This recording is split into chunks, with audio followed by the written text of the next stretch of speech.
let's see what I get. I think that's 16? Yeah, nope, 8. Did I hit? That's that's a +4, so... Yep, that's a hit. Oh, awesome. 2, 4, 6 damage. Okay, so I'm gonna help out Mac there and go up and use Stone Hands, which if this lands, it's 15 plus 7, so it should. That'll leave him prone, and I'll use a bonus action to use Fatal Steps. And what that is it does 3 attacks of damage. I can keep hitting him while he's prone. Those aren't real moves, Joey. None of what you just did was real. Also, you're a paladin, not a monk. Oh, sorry guys. I wasn't thinking about D&D. I was thinking about River City Ransom.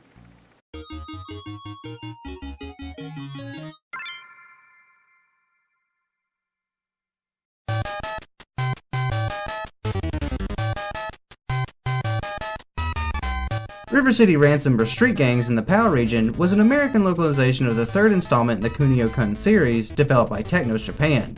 Following the international titles Renegade and Super Dodgeball, this localization also brought some changes, with sprites being reworked into a more American Bronx-like setting. Another difference has American audiences fighting rival gangs, whereas the Japanese version has enemies displayed as rival schools, a much more consistent point in the overall lore of the series. I hold your city captive and Ryan's girlfriend hostage. I guess that's comparative. With my gangs of students and evil bosses, nobody can stop me now. Meet my demands or else. P.S. Alex and Ryan, if you interfere, you'll be in for the fight of your lives. Love, Slick. I think that's a pretty good way to summarize your plot. I do like how it calls out Ryan and Alex specifically because he knows they are going to ruin everything. Also, for someone holding a city captive, everyone seems to be going about their business. River City Ransom has you playing as Ryan or Alex, originally Kunio and Ricky in the Japanese version, as you face wave after wave of gangs on your journey to River City High School to rescue Ryan's girlfriend from the rival gang leader Slick. Oh, and I guess also save the town. But before getting to him, you'll have to go through a series of gang bosses, getting stronger along the way. Getting stronger is going to be the major theme of this game. For first-time players, going in head first will probably see you getting thrashed pretty quickly. The overwhelming amount of enemies can certainly be intimidating, but that's something I kinda love about this game.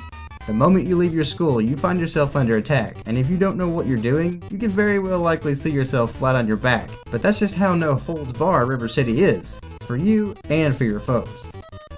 Unlike other fighting games, this one actually had RPG elements inside of it, so it really added a lot more investment instead of just beating everybody up. Joey, get out of my spot. Defeating any rival gang member will net you some change, which can be built up to buy food, items, and books that will allow you to increase your stats as well as learn new techniques. This system serves to separate River City from nearly any other beat-em-up. While you may have taken a cheap shot in the beginning of the game, you'll soon be plowing through waves of enemies using techniques like Stone Hands, Acro Circus, and Fatal Steps.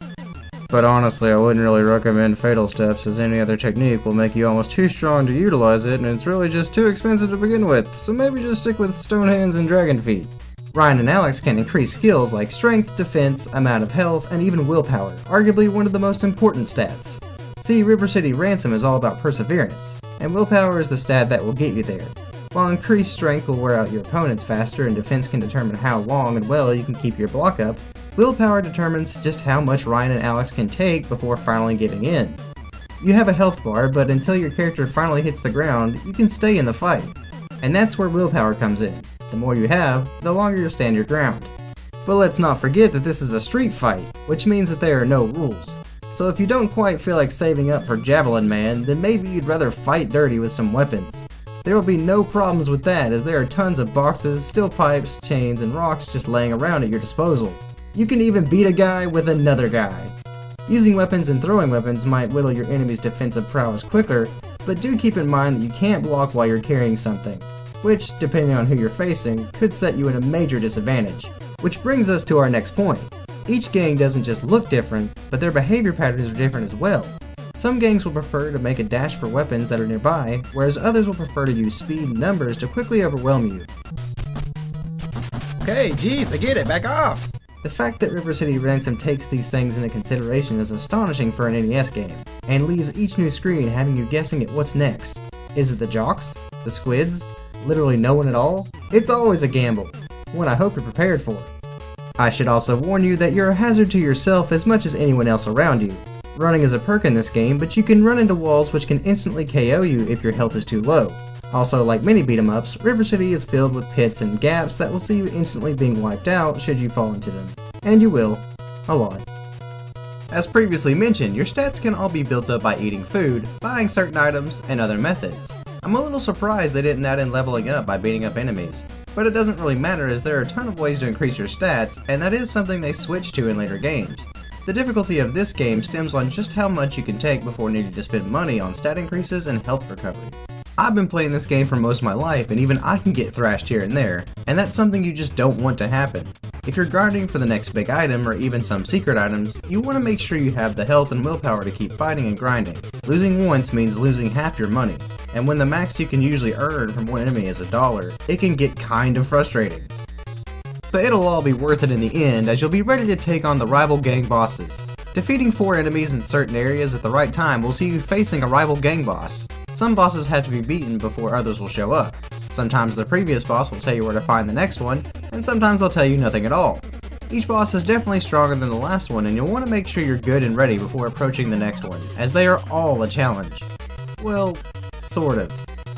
Despite how much work with stats, weapons, and abilities went into this game, overall it's pretty exploitable. I'm literally hitting somebody through a wall. If you know about River City Ransom, you probably know that one of the strongest abilities is Stone Hands. It's also one of the cheapest moves to purchase. Stone Hands throws out 3 punches in rapid succession, and even leveling your stats minimally will see one-hit KOs to most common gang members. Stone Hands also knocks down enemies, and this leads into being able to exploit bosses to being knocked down and then immediately being attacked before they can block, which if done well, will see you beating nearly every boss with almost no effort. It's definitely a great strategy, but I recommend using your skills and experience for a more enjoyable time. But honestly, it's a street fight, and keeping that mentality means being as rude and brutal as you want. My absolute favorite thing about this game is that you can cheap shot any boss the moment they show up. They all have a monologue prepared before your epic fight, and you can just be like, no thanks, I'm good. It's all these details that have stuck in my mind throughout the years. The inclusion of stats and abilities to learn really helped to make this game a standalone experience when it comes to beat-em-ups. River City Ransom was way ahead of its time in this aspect. You always have the choice to dive head in and get to River City High, but you're gonna have to have this skill to back it up. Or at least Stone Hands. I also like that listening to music makes you stronger. Don't mess with me, I listen to freeform jazz. Even if you choose to grind through your playthrough, this game shouldn't take you any more than an hour or so to finish, which is fine with how much fighting action this game throws at you.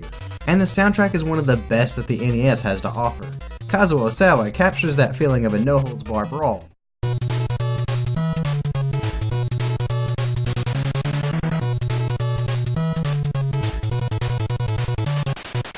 And the intimidating trepidation you feel when getting close to the next boss.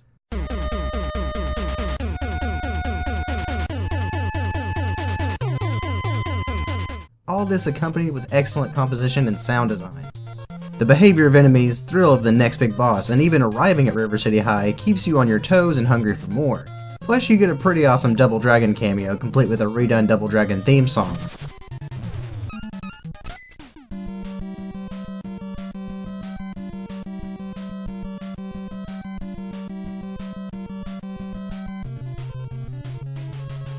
River City remains one of my favorite games of the NES era, and it's one I truly hope you'll check out.